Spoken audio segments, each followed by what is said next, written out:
Welcome to Ammon Answers Podcast. This is Aaron Welling, sitting here with Ammon the Man. We're coming to you, answering your questions that are coming to the campaign. Some hot news. I guess it's about a week old, but I think it's still relevant.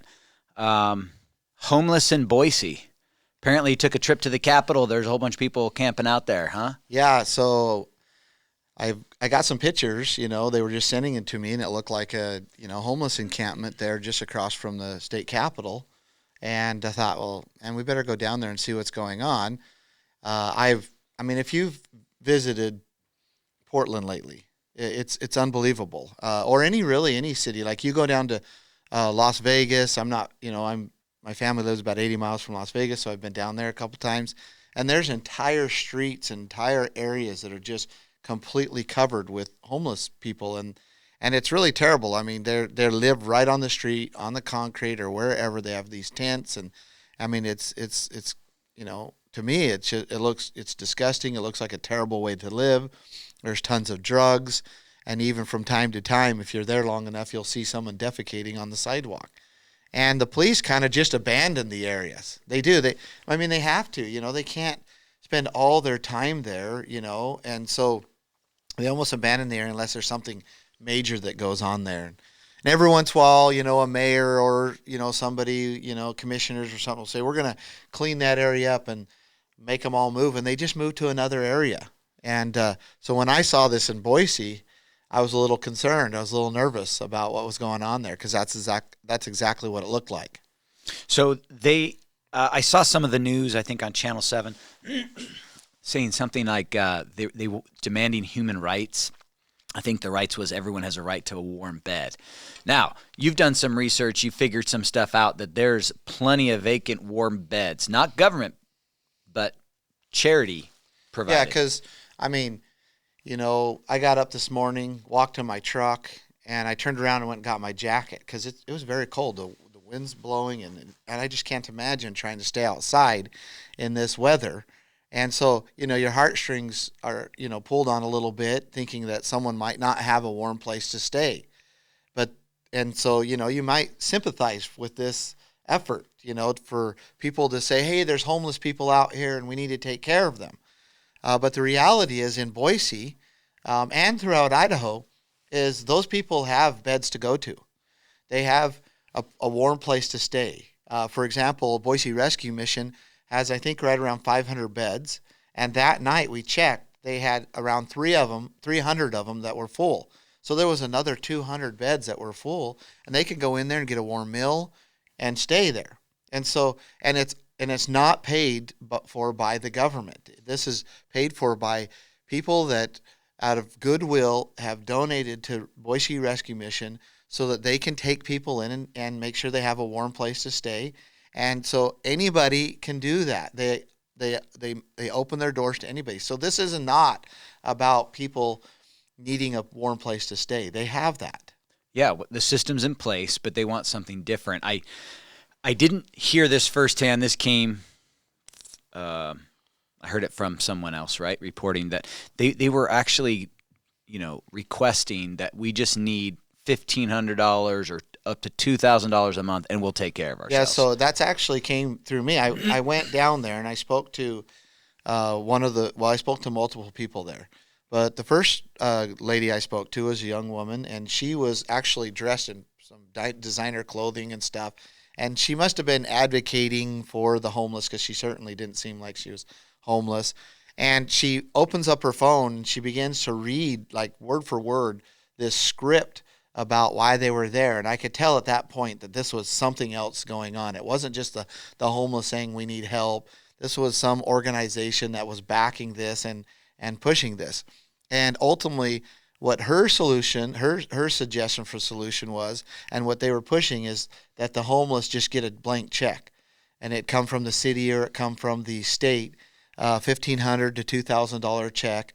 And when I asked her, well, what were the conditions on that? Well, there wouldn't be any conditions, but it would get them to get their own homes. And you and I both know that that's not true. That money will be spent mostly to feed an addiction. And so it would just, all it would do is just increase the problem, subsidize the problem. That brings me to I don't know if it was a meme or something I saw, but from the U.S. Forest Service, something. Let's see.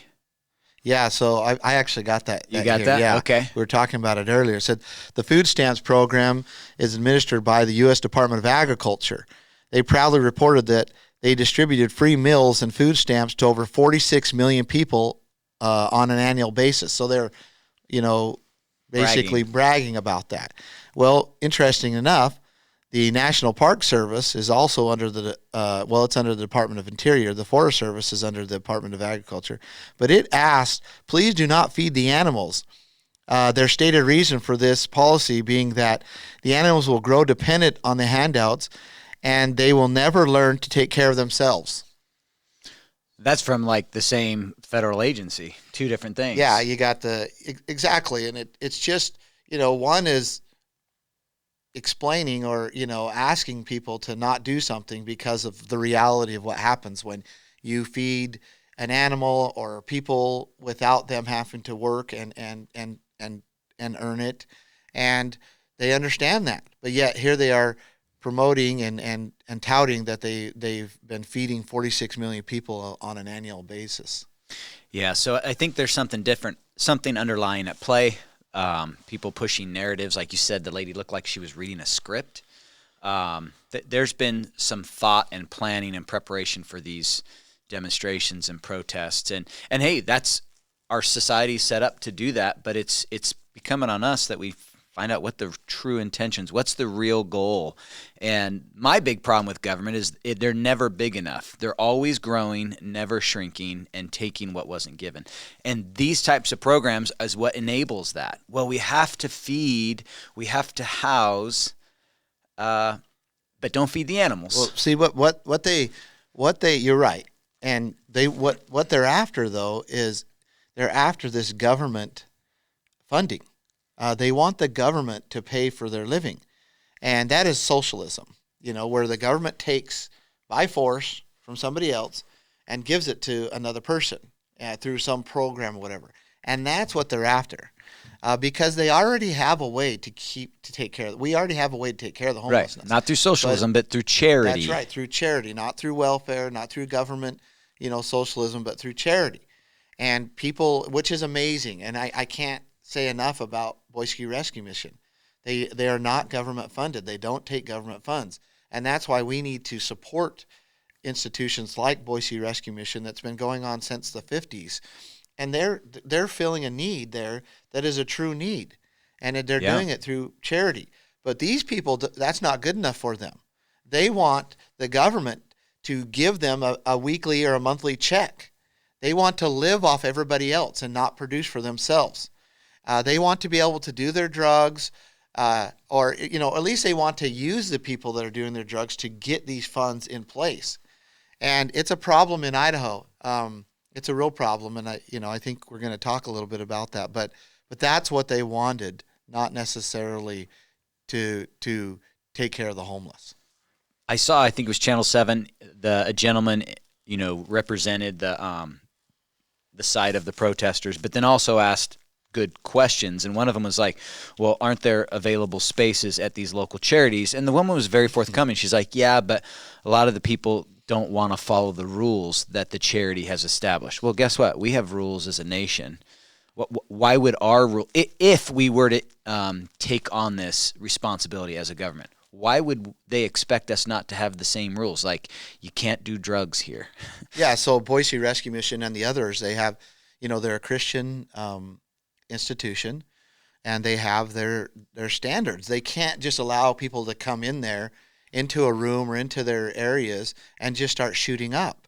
They don't allow them to drink. There's certain standards so that everybody in there can be protected and have a safe place to be.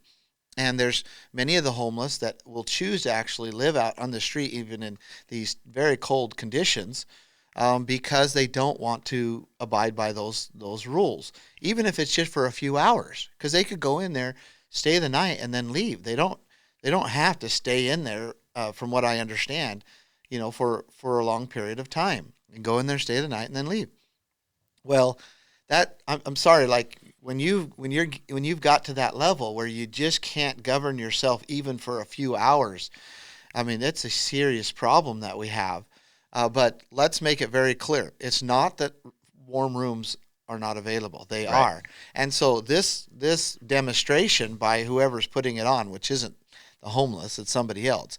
It's basically saying we want all these government money and funds with no accountability whatsoever, none. And they're using the homeless in order to get that. And these are the things that we must watch out for in Idaho.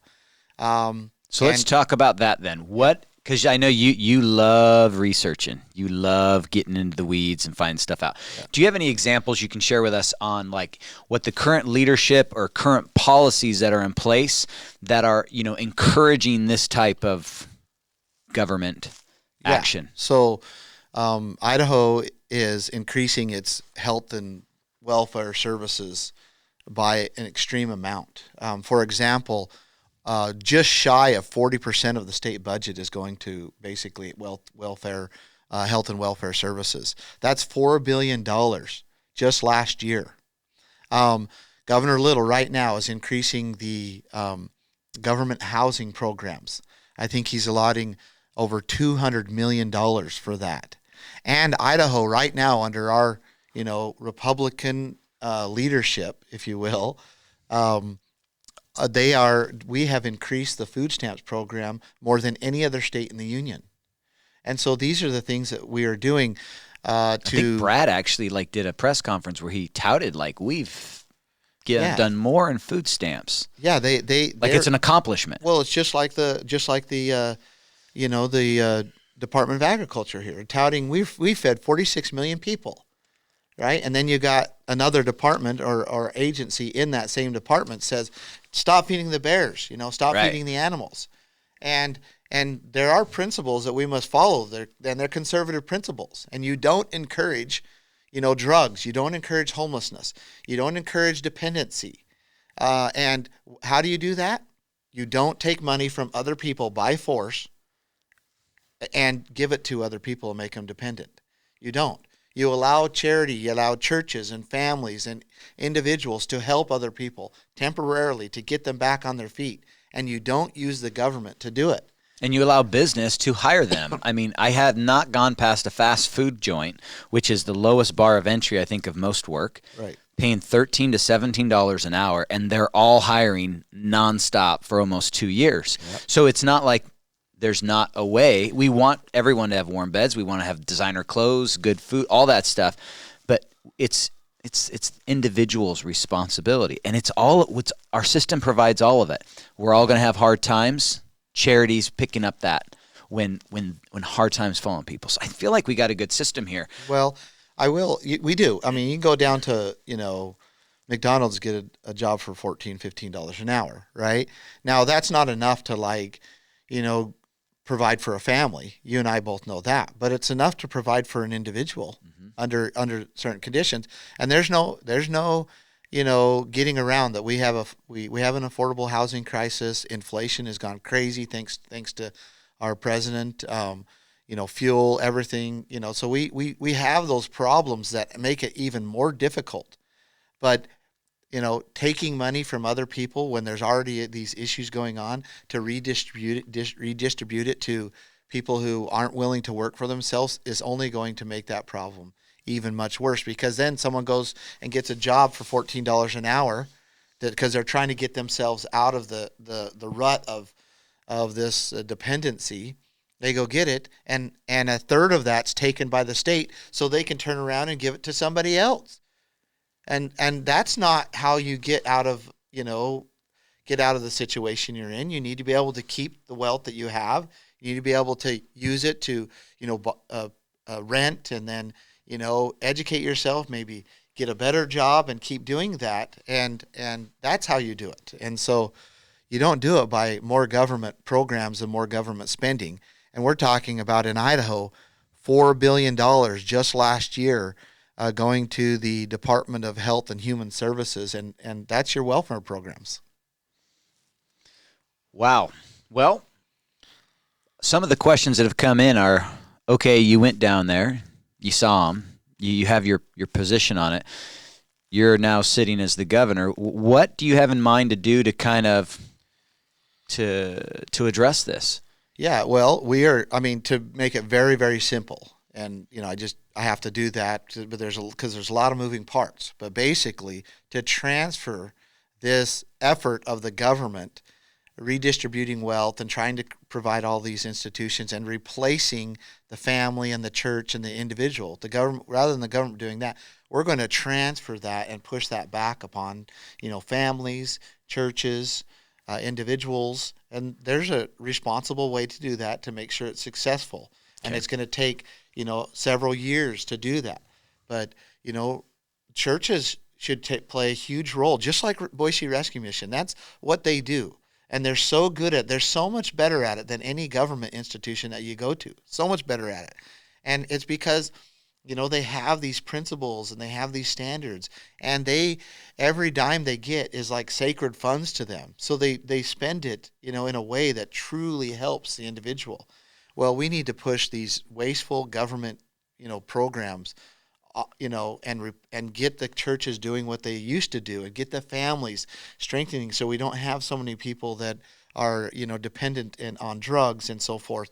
And that's what we need to do: support the family, support the church, and support the individual. Got it. Okay. Now, we don't need to spend too much time on it, but your Keep Idaho, Idaho also kind of addresses it, because housing prices are really high, and that's because there's a shortage of land. Looking for a building lot is really, they're hard to find. And so you kind of address that as a separate issue, like, hey, let's bring housing to be affordable, because we've got kids, you've got people of all different walks of life, and they're just having a hard time getting it. So it's real, and there's something that we can do, and you've already addressed that. But I think we talked about this. Go to votebundy.com, go to the Keep Idaho plan, and read through that, and get familiar with that, and also subscribe to votebundy.com. Go there and subscribe, and I will continue to communicate with you about our plans to, help the affordable housing crisis, to make sure we don't destroy our number one industry, to eliminate property tax so our properties are truly ours, and how we stop the establishment in Idaho taking us down this path that Oregon and Washington and California and Nevada and New Mexico and Colorado, all those states were conservatives. They went down this same path. And Idaho will, for sure, in the direction we're going now, with the leadership we now, become another Oregon. And we're seeing it. We're seeing these incremental things happening in our state that are going to bring us that. And these, food stamp programs, government housing programs, and this massive amount of money that we're spending on a state level for welfare programs will take us right there, because we're attracting the wrong people. We're attracting those people who are looking for programs, and they'll come to Idaho, and then we encourage that when they're here. Right. Well, let's talk about something else that's popped up. This is from Central District Health. Yes. So that's the district that covers Boise, correct? Yes. All right. They put up this, I think it was on social media, they put up this poster. And it's titled "Power to Protect Your Family." Right. And then it's got this interesting illustration. I'm not sure what it's there. We see the rainbow. We see a pink rabbit kind of head, something hugging. Non-gender something. A green. And they're naked. They're naked. But they both have their masks in their hands, and they both have Band-Aids on their arm, which I think is illustrating they got the vaccine or the latest booster. But it says at the bottom, learn more about getting vaccinated at cdh.idaho.gov. COVID vaccine, Central District Health. This is government money. Yeah. Paid someone to illustrate this, and then their internal staff thought it was a good idea to push it out, and then they have these little emojis at the bottom, rainbow flag, 2 women in front of 2 kids. I'm told that means that's a lesbian family. That's kind of a signal for it, with the arm flexing, like, we got this. And it's like, what? Now, full disclosure, I'm told that they took it down. It was only up for a little bit. They took it down. But what on earth is government doing that? This is showing who is in the Central District Health. It's infiltrated with the woke LGBTQ club plus or whatever, negative. It's clear full of people, and that's who's infiltrated our governments on a city levels and on a state level. They've infiltrated our government, and they're testing the waters.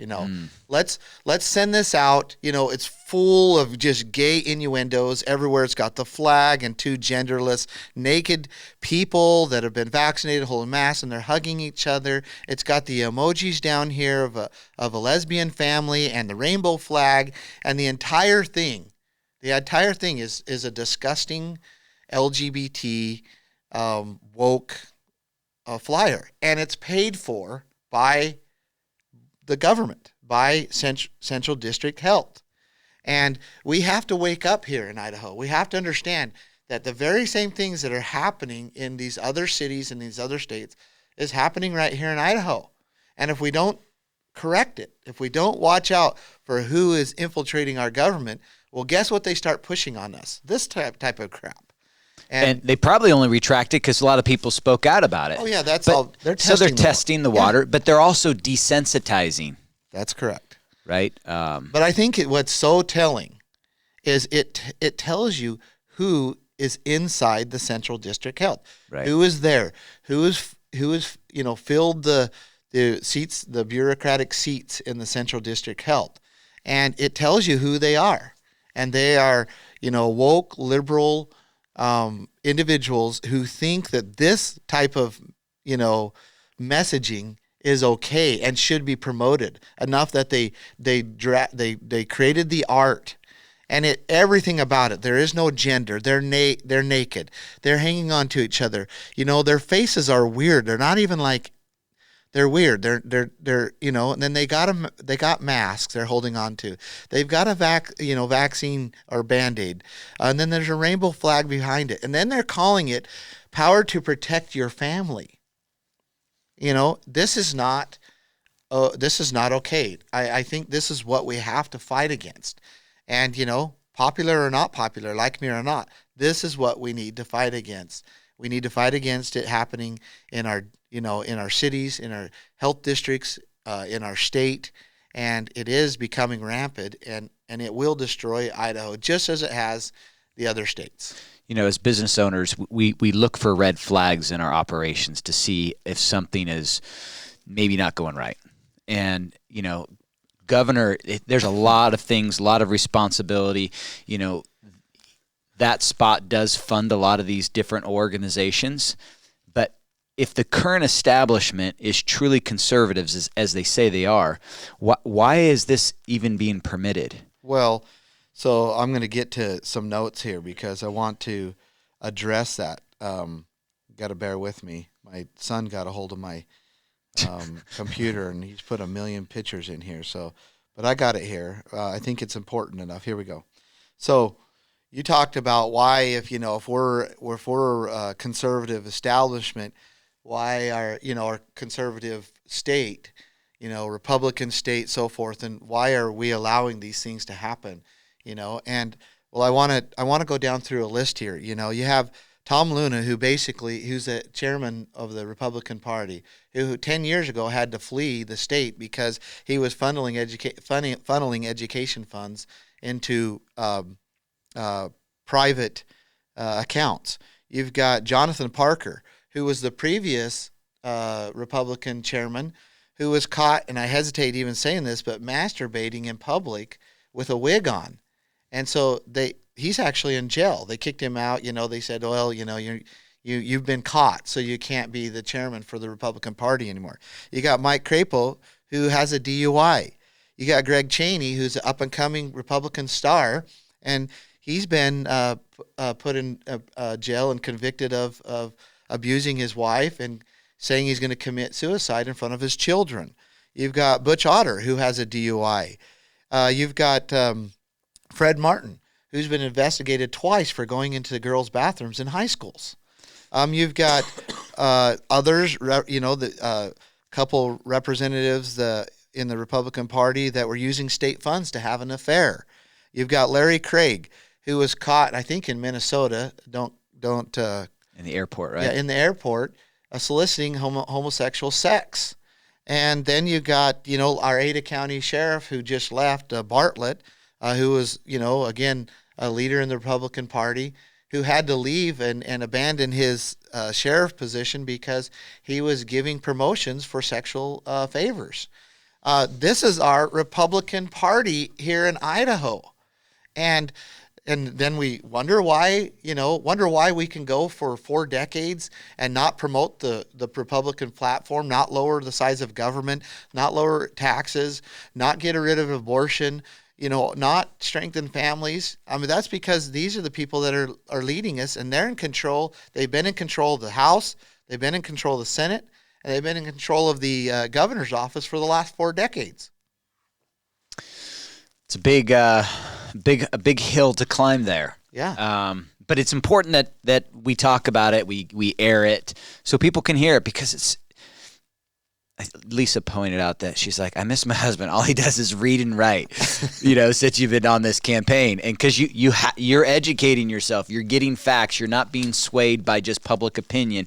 You're getting it, but that's hard. It takes a lot of time, a lot of energy. And some people, if we're working the 9 to 5 and we got kids and sports and homework, by the time you got free time, you're like, I just want to veg. I don't want to think about these things. So hopefully our listeners here will appreciate the amount of effort and time you put in to try to find out these facts, and maybe that'll allow them to do quick searches on their own just to vet it, because you found this all on the internet. It's not like you had to make some backroom deals to get this. It's all there. Yeah, it's there. It's in the the public records. It's in official documents. It's all there, but I'm very careful to speak about something unless I've been able to fact check it.